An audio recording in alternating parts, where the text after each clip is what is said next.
యుద్ధం ప్రారంభం కానుంది. ధర్మం కోసం నడిపే సమయం వచ్చింది.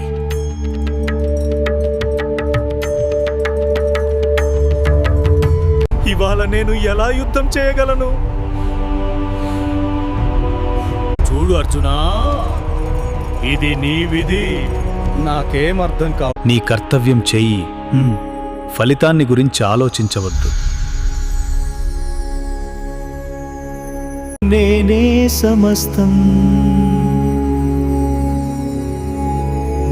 నేను సిద్ధం. కృష్ణ,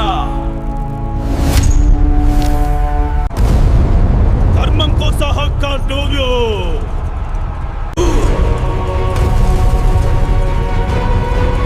నేను ధర్మం ఎప్పటికీ నిలుస్తుంది.